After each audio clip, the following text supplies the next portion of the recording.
Eu sou o professor Antônio Carlos Aido de Almeida e vou apresentar o trabalho Modelagem do Sistema de Inovação Brasileiro como um sistema de informação, uma análise quantitativa dos determinantes de inovação.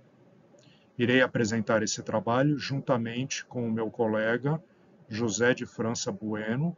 Nós somos professores da Universidade Paulista no Campi Santos.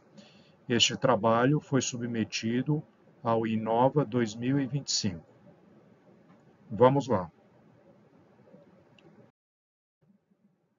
Os objetivos desse trabalho são modelar os determinantes do índice ICE. ICE é um índice de cidades empreendedoras, é um índice que é feito pela ENAP, Escola Nacional de Administração Pública, conjuntamente com a Endeavor, uma instituição privada. Vamos modelar os determinantes desse índice como componentes de um sistema de informação clássico. Um outro objetivo é mostrar que esse índice pode ser bem modelado por uma regressão linear de seus determinantes. E o terceiro objetivo é mostrar como é que esse índice se comportará para esse mesmo conjunto de determinantes em condições diferentes de pontuação, já que iremos usar a pontuação de 3 anos, 2020, 2022 e 2023. Mas, se esse modelo for aderente, nós podemos usar esse mesmo conjunto de determinantes e fazer uma previsão desse índice para esse mesmo conjunto de determinantes em outros anos. Tá? Isso é fundamental para a formulação de políticas públicas de inovação, tomada de decisão, análise de risco e investimentos. Então, esse estudo é útil para os gestores públicos na área de inovação, caso esse modelo seja aderente, como mostraremos que é. Bom, uma rápida revisão bibliográfica. Nós encontramos apenas um artigo que está em nossas referências, que desenvolve um modelo matemático explicativo preditivo a partir da análise desse índice. Esse trabalho busca identificar os recursos disponíveis em apenas 32 cidades brasileiras para estimular empreendimentos inovadores nos últimos 4 anos, 2019, 2020, 2022 e 2024. Portanto, a amostra desse trabalho é menor do que a utilizada em nosso trabalho, que é de 101 cidades, né?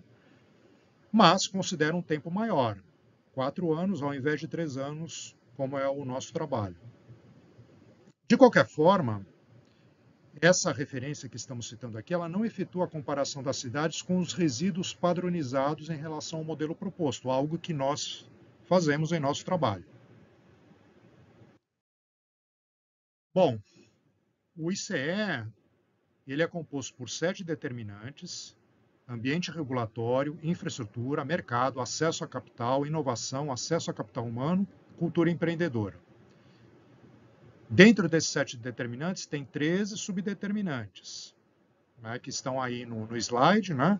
E dentro desses 13 subdeterminantes, tem 50 indicadores, são as unidades fundamentais do índice, tá?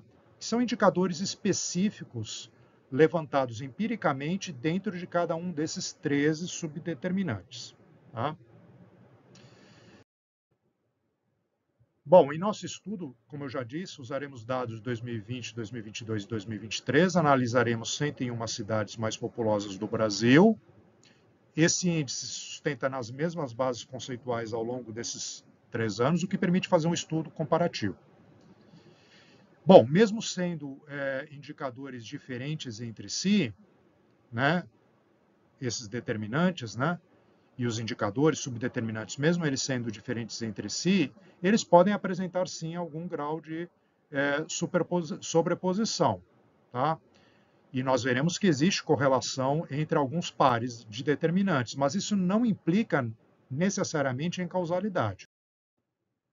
Bom, primeiro, vamos modelar o processo de inovação como um sistema de inovação, o sistema de inovação como um sistema de informação clássico. O que é um sistema de informação clássico?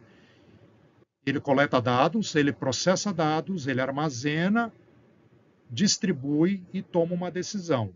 E aproveita os resultados desse processamento para melhorar as entradas, para tratar melhor as entradas. Então, é um sistema que aprende com as suas saídas para se tornar cada vez mais eficiente. Tá?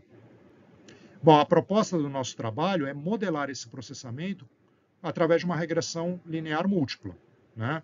Essa abordagem do sistema de inovação como um sistema de informação, ela complementa as abordagens teóricas já propostas anteriormente da hélice tripla, e que é Universidade, Indústria e Governo, e também das Dynamics Capabilities, que está relacionado à adaptação e evolução do sistema de inovação ao longo do tempo.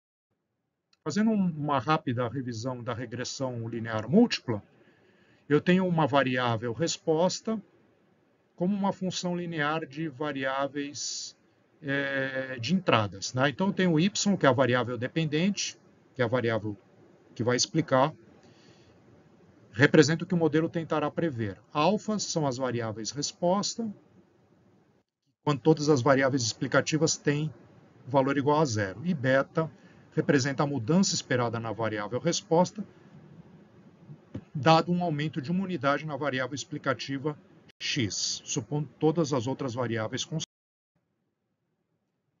Xi são as variáveis independentes ou explicativas.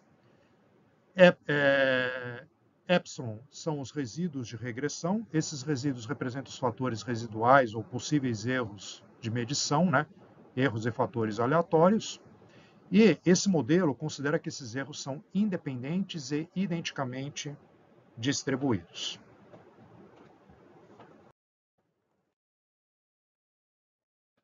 Agora sigo eu, José de França, né? Então vamos lá. As cidades, o que acontece com o resíduo? Né? Ele vai indicar, se ele é um resíduo positivo, ele vai indicar a cidade que teve uma eficiência maior nos seus recursos, nos recursos que ela tem disponível. E a cidade que tem um resíduo negativo vai indicar a cidade que tem um desempenho inferior em relação com aqueles recursos disponíveis para ela. As cidades que estão 2 desvios padrões acima da média, elas têm um desempenho muito acima do esperado do projetado pelo modelo. As cidades que têm desvio padrão muito abaixo, né, 2 desvios padrões abaixo da média, estão usando muito abaixo do que o esperado pelo modelo. Né? Então, essa é a importância dessa análise de resíduos. Né? A gente está vendo uma medida de eficiência no uso dos recursos disponíveis para aquela cidade.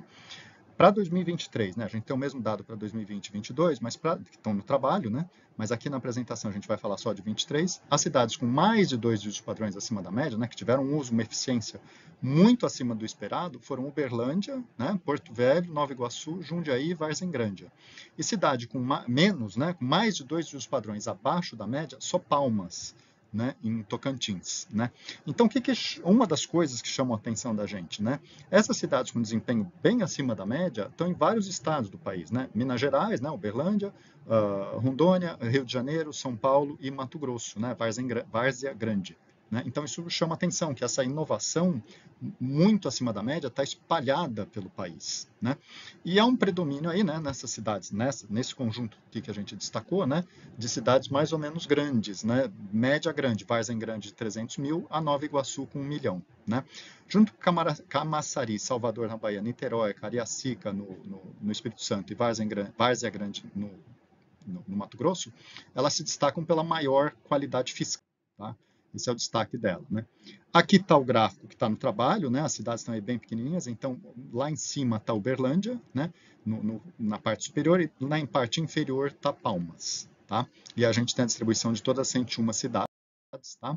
E aqui a gente deu um zoom, né, na parte de cima, então vê Uberlândia, Porto Velho, Nova Iguaçu, Jundiaí. Tá?